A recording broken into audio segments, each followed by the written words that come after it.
Bien, ya estamos en Habla Educación en nuestra secuencia Encuentro de Diálogo. Hoy día con dos invitados especiales. Estamos con Teresa Tovar, presidenta del Foro Educativo, como ya saben, la conocen, y también estamos con el sociólogo Santiago Pedraglio. Él es analista político, también muy conocido. ¿Cómo están? Bienvenidos a Habla Educación. ¿Qué tal, Cristina? ¿Cómo estás? Bien, hoy día estamos aquí porque, vamos a conversar un poco del Foro Educativo, de los 20 años que está conmemorando este año Foro Educativo, 20 años en los que ha acompañado y participado los procesos de la educación del país. Y con eso quiero empezar la entrevista, ¿no? Que nos comenten un poco sobre el rol que ha ejercido Foro Educativo en estos años de vida institucional.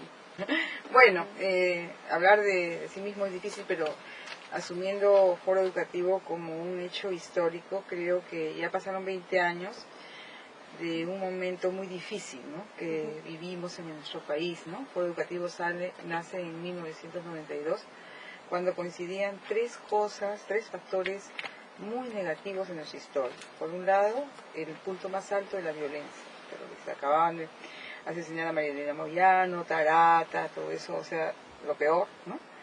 Segundo, el autogolpe de Fujimori, ¿no? Y tercero, la crisis económica. O sea, era un país sin salida, ¿no? Muchos decían inviable, ¿no? En ese momento, digamos, un conjunto de educadores se junta y dice, bueno, cualquier viabilidad de un país no puede darse, no puede pensarse sin educación. Entonces, en educación tenemos que estar todos unidos. Si no apostamos al desarrollo de capacidades, no va a ser posible el desarrollo del país. Y segundo, la educación no puede perderse. Entonces se junta, hay como una unión en un momento de desesperación y una unión muy consensual, sabiendo sin embargo que era una unión de pluralidades también, ¿no?, donde la unidad era la apuesta por la educación. De ahí viene como una década muy fuerte de oposición, ¿no? Foro Educativo está en la oposición y comienza a sacar comunicados, pronunciamientos en un régimen dictatorial, ¿no? Muy difícil, ¿no? Que también había que construir los consensos al interior del propio foro muchas veces, ¿no? Y después, bueno, de toda esa etapa ya se abre la democracia y, bueno, el Foro Educativo es la otra cuestión interesante, que nace, desde su primer pronunciamiento, nace proponiendo dos cosas que ahora ya son realidad. Una, la necesidad de un proyecto educativo nacional. Y dos, la necesidad de un Consejo Nacional de Educación. Sobre esto trabaja una propuesta y comenzamos a trabajar y a luchar por eso, y esto se hace posible de concretar en el marco del gobierno de transición, ¿no? Con Valentín Paniagua, la consulta nacional, luego la creación del consejo, y entonces el foro ya comienza a trabajar como en pared, ¿no?, con un conjunto de actores de la sociedad y del Estado, ¿no?, para sacar adelante esto, ¿no? Es más, muchos de los asociados de foro pasan a jugar algunos roles en el Estado, en el Consejo Nacional, etcétera, ¿no? Entonces es una segunda fase, ¿no? Y bueno, después han venido a una fase distinta, ¿no?, ya en democracia, donde, sin embargo, con los límites que tiene nuestra democracia, ¿no?, que ahora también nos estamos mirando, ¿no? Entonces vemos que nuestro país todavía tiene un conjunto de limitaciones de consolidación de instituciones, ¿no?, de inclusión social, etcétera, que también renacieron justamente cuando hace un año, cuando se ganan las elecciones, el actual presidente con una agenda de inclusión social, ¿no?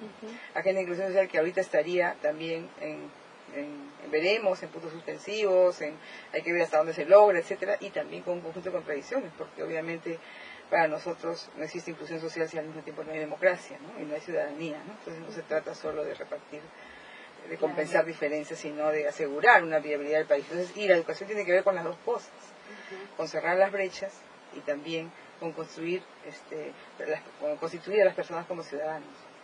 Es una etapa ya nueva que te ha tocado dirigir a ti, ¿no?, desde el Foro Educativo. Santiago, ¿qué representa Foro Educativo como iniciativa de la sociedad civil, sobre todo en estos años en los que se inicia, ¿no?, en 1992? A ver, mira, yo nunca he estado en Foro Educativo, así que yo lo he visto de fuera, ¿no? Pero bueno, sí, lo he identificado mucho. Digamos que ha sido un referente. Yo tengo la impresión que el Foro Educativo, en la situación en la que se crea, que es verdad, como tú muy bien dices, es una situación muy sui generis, muy de crisis. Yo creo que el Foro Educativo llena un espacio que no que no existía, ¿no? Frente a la educación, porque el SUTEP siempre fue un ámbito sindical, y creo yo que el SUTEP, cumpliendo su papel sindical, siempre ha tenido la falencia, digamos, siempre ha adolecido de capacidad de proponer propuestas educativas, o sea, de meterse al tema de las alternativas educativas, y eso creo que es un gran problema, ¿no? Que hasta ahora me parece que arrastra el SUTEP. Claro, probablemente puedan decir de que el SUTEP es básicamente un sindicato, pero creo que por la importancia de un sindicato como el SUTEP, su actividad debió ser mayor y debe ser mayor en ese ámbito. Creo que el foro me parece que justamente entra a llenar, no se puede comparar con el SUTEP en términos de referencia masiva, por supuesto, no son dos cosas muy distintas. Aquí básicamente son profesionales, ¿no? Gente especialistas en educación, pero lo que creo lo importante es que comienza a convertir la educación en un asunto de debate sistemático, ¿no? Y de propuestas y de miradas críticas a la educación. Yo creo que para mí ese es el gran aporte del foro, que después se va a expresar, es verdad, cuando se constituye el Consejo Nacional de Educación, ¿no? No es gratuito que mucha gente del foro esté en el Consejo Nacional de Educación, e incluso algunos de ellos cumplan funciones en el Estado, ¿no?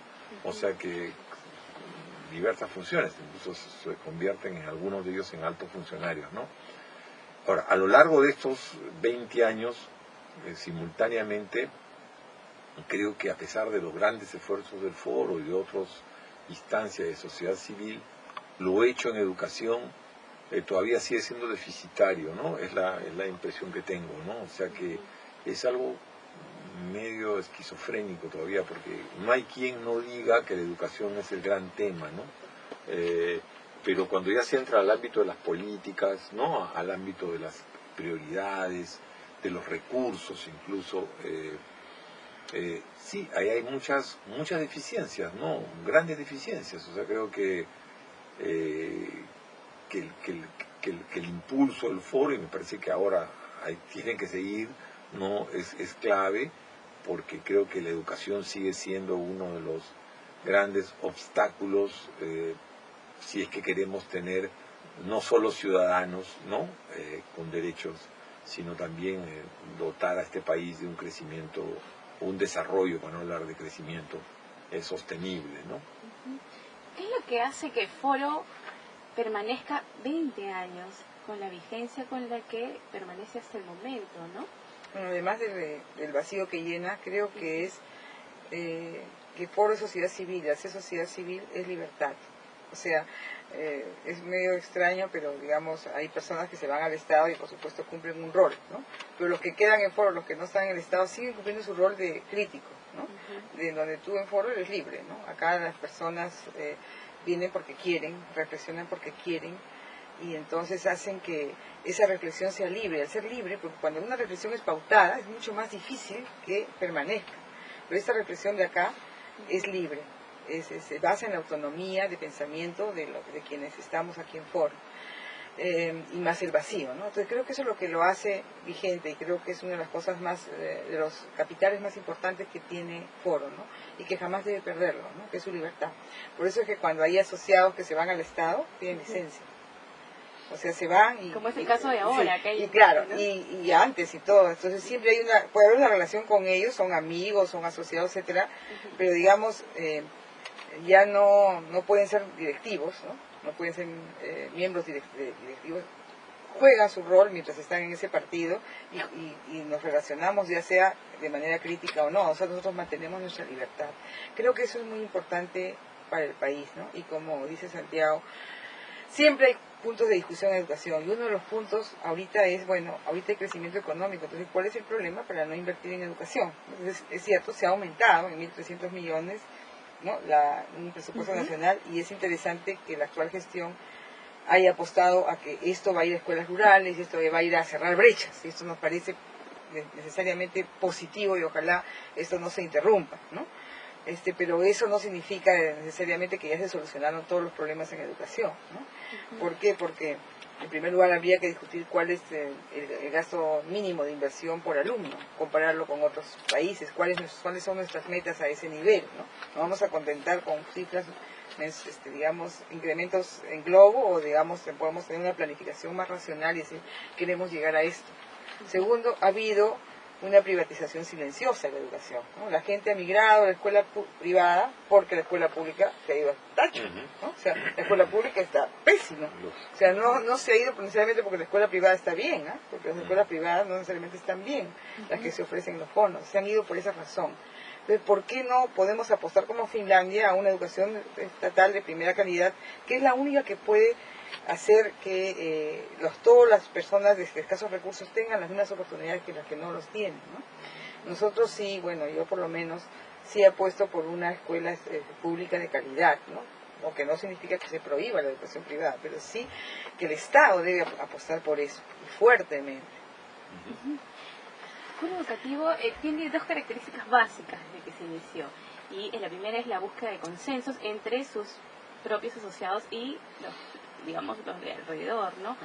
Y es la pluralidad de los que integran foro educativo, ¿no? ¿Es esto, esto es algo normal dentro de las organizaciones de la sociedad civil? ¿Qué otras experiencias, qué otros ejemplos hay en el país?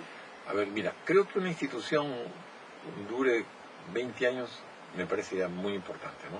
Porque, y que dure de manera activa, porque creo que uno de los grandes problemas del Perú es su escasa institucionalidad, ¿no? La verdad, tremendo problema. No solamente escasa institucionalidad estatal, sino también de la sociedad. Tenemos una sociedad débil, ¿no? O sea, no es una sociedad fuerte, o sea, contra lo que creo muchas veces se dice, ¿no? Creo que el Perú, creo que durante el 80 tuvimos en alguna medida una sociedad que se fortaleció, pero la crisis económica y política que se vivió entre el 87 y el 92, digamos, ¿no? Para poner 5 años, me parece que fue una licuadora, o sea que licuó muchas de las organizaciones sociales, ¿no?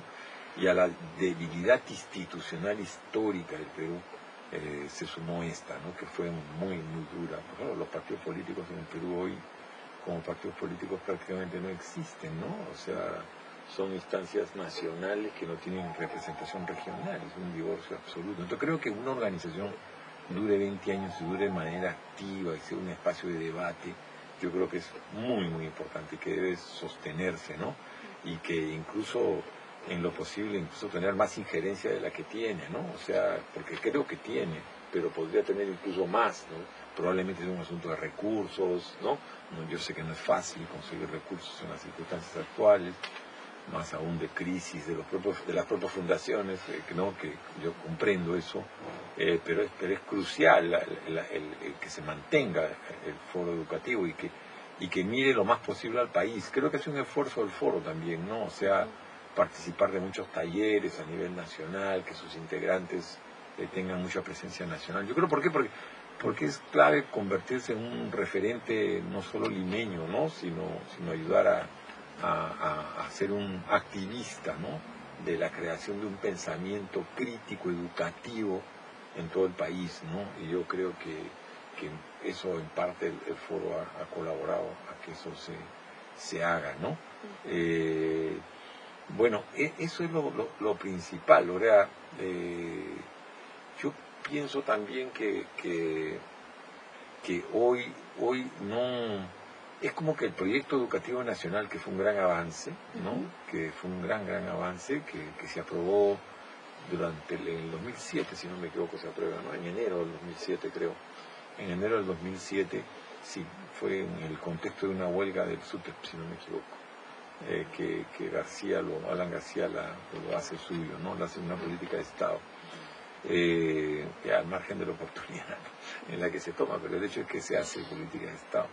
Creo que el proyecto educativo nacional como que todavía no se hace carne, o sea que todavía creo que hay mucho pan que rebanar, mucho que trabajar para que se haga carne, y cuando digo carne es que se haga sentido común, ¿no es cierto? O sea que todos más o menos pensemos que no estar de acuerdo absolutamente en todo lo que diga el proyecto educativo nacional, pero sí en las líneas maestras del proyecto educativo nacional, que porque que haga que los gobiernos, ¿no?, lo sostengan, ¿no? A mí me parece eso fundamental. Por ejemplo, el tema de brechas, ¿no?, que lo tocó Teresa, me parece clave, ¿no? Este esfuerzo de invertir más en el área rural, creo que no sea, ojalá no sea flor de un día, porque tampoco es fácil, ¿no?, invertir en el área rural. El propio ministerio, yo creo, sospecho que debe tener dificultades para invertir en el área rural. Los propios gobiernos regionales tienen problemas porque les cae dinero en cantidades que antes no manejaban. Entonces es un proceso, ¿no?, que hay que mantenerlo, que hay que sostenerlo, y que espero no se traiga abajo, porque puede ser que electoralmente no tenga la pegada, pues, porque ese es un asunto muy importante, porque si tú construyes una escuela en una ciudad, la escuela va a ser vista y va a pasar mucha gente por ahí. Mire, el gobierno ha construido una escuela, qué bonita está, ¿no es cierto? Pero si tú construyes, no sé, escuelas en zonas rurales, o tú gastas más en material educativo o cualquier otra cosa en zonas rurales donde pasa muy poca gente, ¿no?, porque el impacto electoral que va a tener es absolutamente otro. O sea, tiene que haber un convencimiento de que este país, entre otras cosas, tiene que mejorar sustantivamente la calidad de su educación. Eso es, no podemos seguir estando cuando hablan estos benditos ranking, ¿no?, en la que andamos, PISA. el PISA famoso, en el que estamos siempre mal, ¿no? Me interesa, ¿cómo hace Foro Educativo para llegar al consenso? Son más de 100 asociados, ¿no? Sí, y que además no son los mismos, ¿no? No. Con el tiempo van renovándose, van cambiando. Claro, como toda institución se renueva, a Dios gracias, ¿no? Porque si no, imagínate, ¿no? Llega un momento que todos nos morimos y siempre tiene que renovar. Bueno, construir el consenso siempre es difícil, pero creo que se ha demostrado que es posible, ¿no? Y segundo, a veces cuando no se consigue el consenso se actúa, digamos, por mayoría, pero respetando siempre la opinión de la minoría, o sea, sin ocultar el debate. O sea, sobre este tema hay dos posiciones y se saca esto, y bueno, ¿no? Puede haber pronunciamientos que salgan por mayoría o firmados por consejo directivo, pero que intenta reflejar esa mayoría. Pero hay otros, algunos que lo hemos logrado por consenso, ¿no? De hecho, el fundacional y varios otros durante la dictadura también, y algunos otros recientes. Entonces siempre es difícil, pero es posible. Nosotros no nos rendimos a eso, ¿no?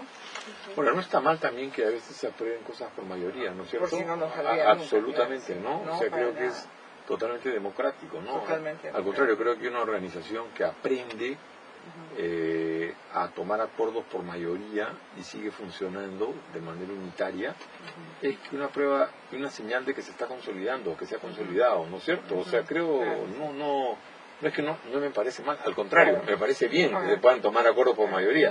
No todos, pero algunos, ¿no? Esos acuerdos por mayoría no son al voto, ¿no? Hacemos una discusión, o sea, discutimos, sacamos un texto, lo compartimos con todos, hacen sus observaciones, el consejo directivo toma el pulso y dice, bueno, la mayoría va por acá, vamos por acá y vamos a tratar de que se exprese en el texto lo que dice la mayoría, ¿no? Pero no es que votan, ¿no?, etcétera, ¿no? Si hay dos o tres voces que digamos piensan en otro sentido, se respeta, se publica para todos, para que todos sepan, pero sale finalmente un pronunciamiento que expresa la mayoría, no por votación. El Proyecto Educativo Nacional realmente ha sido un logro y un ideal de muchos de los asociados del Foro Educativo, ¿verdad? ¿Cómo fue? Cuéntanos esa experiencia cuando se llega a conseguir que, como bien lo narraba en el 2007. Bueno, nosotros, fue nuestra apuesta inicial, ¿no? Nosotros cuando se forma Foro Educativo, que se llama y ese es un primer evento que se llama La Escuela que el Perú Necesita, dijimos, nosotros nos organizamos en grupos y dijimos, vamos a trabajar las bases para un proyecto educativo nacional. Entonces nos comenzamos ustedes van a trabajar el tema inicial, educación inicial, ustedes educación secundaria, educación técnica, y comenzamos a trabajar y sale la primera serie de libros de foro técnicos, ¿no? Esto debería ser educación secundaria, eso, ¿no? Y sale también un libro que se llama Bases para un Proyecto Educativo Nacional, que lo consultamos con con sectores de maestros regionales, ¿no?, con sociedad civil, etcétera, y salió una primera publicación. Eso fue. Eso fue durante el gobierno de Paniagua, ¿no? No, eso fue el inicio, en 92. Ah, 92. Claro, nosotros empezamos el proyecto educativo nacional. Nosotros nacemos haciendo el proyecto educativo ok, nacional, de acuerdo. apostando por eso. Entonces, Ya, decíamos, eso no me acá hay acordaba. algunos elementos, ¿no? Para que puedan servir para el proyecto, que son todos estos libros, ¿no? Y ahí están, pues, por ejemplo, me acuerdo que Ricardo Morales, que fue el que fundó Foro Claro. Educativo, escribió el libro de secundaria, junto con otras dos personas, ¿no? De educación secundaria. Y eso que me acuerdo, yo Guerrero, educación inicial, ¿no? Etcétera. Creo que yo hice educación ciudadana. Entonces, por ahí nos juntamos todos y hicimos eso. Y seguimos con esa caballito de batalla durante toda la década del fujimorismo, Proyecto Educativo Nacional, Proyecto Educativo Nacional. Cuando luego surge la Consulta Nacional de Educación, y donde Me estaba estuvimos, nos confundiendo con encontramos, eso. ¿sí? Me Nos confundí encontramos con la el- Consulta Nacional porque ahí Paniagua, Eso fue ¿no? efectivamente. Ahí. Ocurre una cosa, el ministro de Educación llama a Ricardo Morales para que presida la Consulta Nacional de Educación, que estaba Santiago, Sí, ¿no? sí, sí, ¿no? sí. Entonces, me acuerdo porque yo estaba en Consejo Directivo de Foro en esa época y Ricardo dice, bueno, me han llamado para esto, entonces dijimos, banda, porque eso es lo que hemos peleado toda la vida, entonces, que es la posibilidad de que se haga el Proyecto Educativo Nacional. Y al poco rato me llaman a mí para, ¿no?, directora ejecutiva de la consulta, y me tengo que ir con Ricardo, y como que incluso el consejo directivo ahí se quedó con pocas personas que siguieron trabajando. Incluso el Foro Educativo participó con una opinión institucional en la consulta nacional, y el punto final de la consulta es entregar otra vez otro documento que sirvió también como insumo al Consejo Nacional, para que ya el Consejo Nacional constituido institucionalmente hiciera el Proyecto Educativo Nacional, que dicho sea de paso, el primer Consejo Nacional también lo preside Ricardo Morales, ¿no? O sea, que casualidad, o sea, preside el Foro Educativo, la Consulta Nacional y el Consejo Nacional de Educación, y la gestación del Proyecto Educativo Nacional. Entonces, de alguna manera, creo que ahí está, en esa persona se ve la continuidad, ¿no?, de Foro desde su inicio hasta... Y ya en ese seis. momento ustedes, digamos, en algún momento Sí. habrá sido pues un logro, ¿no? Un gran logro. Claro, sí. Pero, ¿alguno de ustedes pudo prever de repente lo que iba a pasar después? Bueno, nadie de nosotros somos ¿no?, oráculos, ¿no? O sea, es muy difícil. Además, en este país casi nadie puede prever nada, ¿no? Nada, de nada, ni de educación ni de nada, ¿no? Porque entonces no podíamos prever, ¿no? Una vez que hemos logrado el Proyecto Educativo Nacional, lo que queremos es que, lo que dijo Santiago, que esto se vuelva sentido común, y también que se enriquezca, ¿no? Porque tampoco es un documento cerrado, ¿no? Hay cada vez temas nuevos. Uno de ellos es lo que es el punto 6 del Proyecto Educativo Nacional, que es sociedad educadora, ¿no? La educación ya no puede entenderse solo en la escuela, en los ámbitos escolares, ¿no? Se requiere más una participación ciudadana en otros. Por eso yo creo que eso es un asunto que hay que desarrollar más. Casualmente ahora, por ejemplo, la Municipalidad de Lima tiene un proyecto educativo metropolitano que se llama Lima Ciudad Educadora. Entonces hay cosas que se pueden ir enriqueciendo, que no desdicen el Proyecto Educativo Nacional, sino más bien lo alimentan y lo enriquecen, ¿no? Y lo otro es que hay que difundirlo a nivel nacional, ¿no? Que hay un esfuerzo que se ha hecho ya en el Consejo y hay que seguirlo haciendo, ¿no?, para que la gente lo conozca. ¿Cómo enfrentan el desafío de que varios de los miembros del foro pasan a ser parte del gobierno central, ¿no? Y, por ejemplo, sé también que tienen una publicación con respecto a la gobernabilidad.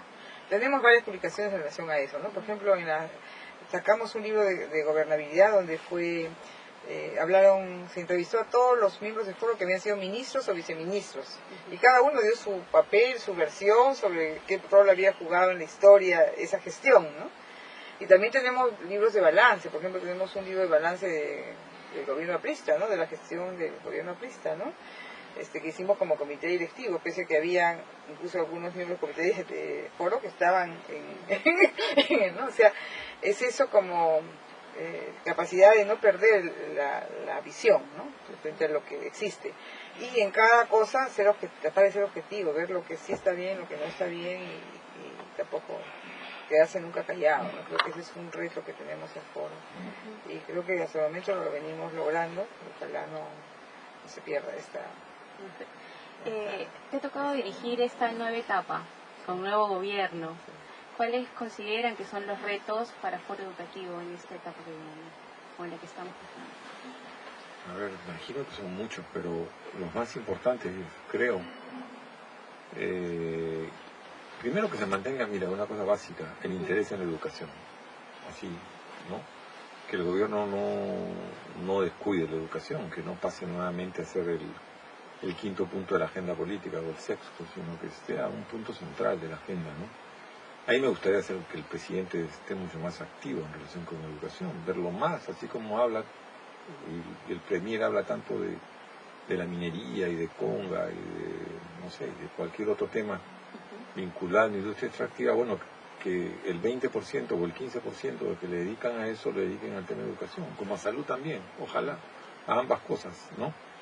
Y yo, porque creo que en la práctica es que se demuestran las prioridades, ¿no? Entonces yo sí estoy preocupado que esos asuntos en la práctica, en el sentido común de la gente y de los propios gobernantes, no aparece como lo fundamental. Yo sé que me pueden decir, claro, para educación se requieren recursos, entonces los recursos salen de la industria extractiva, pero no solamente salen de la industria extractiva, o sea, lo que quiero decir claramente es que el gobierno tiene que dar más señales claras de que su preocupación central es educación, es salud, son carreteras, es integración vial, ¿no es cierto? O sea que son aspectos fundamentales. Y relacionado con eso es dos cosas más. Es valorar la escuela pública. Yo sí creo que es clave, yo comparto eso con Teresa totalmente. Y valorar la escuela pública, entre otras cosas, es valorar al maestro. Entonces no seguir satanizando al maestro. O sea, entonces, pero si el gobierno no da ese mensaje, no, muchas veces en los medios el maestro es identificado solamente, por ejemplo, en las últimas semanas, como Badef, ¿no es cierto? O con la conducción, porque es muy chistoso, a los que conducen el SUTEP no son del mismo partido que están en Cajamarca. En unos casos son lo bueno de la película, en otros casos son lo malo de la película, pero al margen de eso, es que se revalora el maestro, o sea que yo creo que el maestro no puede seguir siendo chancado, ¿no? O sea, como lo es, requiere más autoestima, porque entonces a mí me parece escuela pública está vinculada al maestro, está vinculada por supuesto a recursos, pero está a lo otro también, y finalmente cierre de brechas, pues no puede haber tanta diferencia entre determinados distritos de Lima, del rendimiento de los chicos y chicas, de lo que pueden haber en otras provincias del país, ¿no? O sea, en términos prácticos, yo sé que no es un asunto de un año, yo sé que es un tema de largo plazo, pero bueno, pues pongámonos en serio en conseguir esos objetivos en 10, 15 años, ¿no? Porque si no en la práctica, sí, pues tenemos ciudadanos de primera, de segunda y de tercera, o sea, eso es inevitable, ¿va? Estamos reproduciendo una sociedad estamental. Creo que tiene que haber un shock educativo, ¿no? Como un choque en salud, creo que son dos cosas fundamentales, ¿no? Que lamentablemente veo que como que se han perdido y ojalá se recuperen durante este gobierno, ¿no? Teresa, ¿son esos los retos del foro para esta etapa? Bueno, una apuesta fundamental que también hemos tenido como foro es que la educación es un derecho. Entonces, con esta postergación de la educación pública y en general de la educación, ¿no? Como logro en el país, como votar a la educación pública como la última rueda del coche, se ha perdido esa noción en el sentido común. Entonces, bueno, sí, pues, ¿no? Yo tengo que comprar la educación, o sea, pagarla, o en todo caso conseguirla como una dádiva. No, la educación es un derecho. Y es esta noción la que hay que reconstituir. Pero que mucha gente ya no la toma así. Ya no la toma así. Y por eso mucha gente, incluso de sectores, ¿no? Que digo, populares, para hablar en esos términos, urbanos, pelean por tener a sus hijos en colegios privados. Claro, por su gran esfuerzo porque la educación pública no es buena. Exacto. Pero si la educación pública fuera buena, tampoco garantizan una buena educación. En Lima se ha visto que las pruebas censales, sí, los privados han salido igual o peor que los públicos en sectores populares, ¿no? Entonces, si tú elevas el nivel de educación pública y apuestas fuertemente a eso, la gente va a querer entrar a la educación pública. Y ahí va a decir, bueno, yo tengo derecho a ir a una educación pública de calidad. Como pasa con los colegios de fe y alegría, ¿no es cierto? Claro. Los colegios de fe y alegría, la gente pelea por entrar. Claro, eso es lo que tiene que ocurrir. Eso es algo esa es la meta, espectacular. ¿No? Eso debe ser. Esa es la meta, ¿no? Entonces, y es una educación gratuita. Exacto, es una educación gratuita. Entonces, y bueno, coincido con lo del maestro, ¿no? O sea, históricamente, la reforma más importante fue la de Velasco, y el punto flaco de esa reforma fue el magisterio, ¿no? Pero falló porque no logró el compromiso del docente, ¿no? Entonces creo que también en el gobierno anterior, con el asunto de la carrera tampoco se logró. No. 20.000 personas nomás entraron a la carrera. Sí, O sea, pues. ¿por qué? Porque se enfocó como carrera y no como desarrollo magisterial. Lo que hay que hacer es, así como el país tiene una deuda pública con la educación, con los sectores populares, tiene una deuda pública con el maestro, Claro. de décadas. Entonces, si tú no reconoces esa deuda pública, y por otro lado no lo reconoces como actor, como persona, y le das la mano, y le dices, bueno, ¿y tú qué piensas frente a esos cambios que estamos haciendo? No va a haber cambio que sea por más, que se pueda efectuar por más técnicamente excelente, excelentemente bien diseñado que esté. Entonces creo que ahí sí hay la esperanza, yo tengo la esperanza, creo que ese es el reto de esta gestión, que ojalá que ese sea el siguiente paso, ¿no? Después de cerrar las brechas, ¿no? Que es el punto que quizá habría que colocar primero en el sentido común. Si hay que empezar por colocar un punto del Proyecto Educativo Nacional en sentido común, sería ese: cerrar brechas, derecho a la educación. Segundo punto, el maestro, claro. Y ahí ya podríamos ir avanzando punto por punto el proyecto, ¿no? ¿Qué actividades tiene Foro Educativo en estos meses que vienen, esa gestión? Bueno, nosotros hemos empezado a abrir el debate, ¿no? Con más fuerza hacia lo público. Estamos haciendo un foro mensual público de discusión abierto, ¿no? El mes pasado fue sobre el presupuesto educativo, y este mes ha sido sobre el rol del maestro en tiempos, digamos, en tiempos de bullying, en tiempos de no convivencia, en tiempos de no ciudadanía, ¿no? Que por el día del maestro. Y cada mes vamos a hacer un foro, un debate de ese tipo, ¿no? Y además estamos planificando todo esto en camino hacia nuestra conferencia anual, que siempre hacemos todos los años, y que siempre toma un tema central. Y este tema de la próxima conferencia es el derecho a la educación, donde pensamos que no solamente hay que exigirlo, sino conquistarlo. En ese sentido, el Foro Educativo tiene un doble rol, ¿no? Hace interlocución con el gobierno, le exige o le pide, pero por otro lado también somos un actor de la sociedad civil y podemos movilizar a sectores profesionales y también a aliados magisteriales, porque a veces el Foro Educativo logra convocar una cierta porción de magisterio, ¿no? Importante para poder plantear el derecho a la educación, ¿no? Eso es lo que queremos. Muy bien, les agradezco mucho por su participación en Hable Educación. De repente, algo más que quisieran agregar ya para cerrar. No, creo que gracias. Bien, gracias.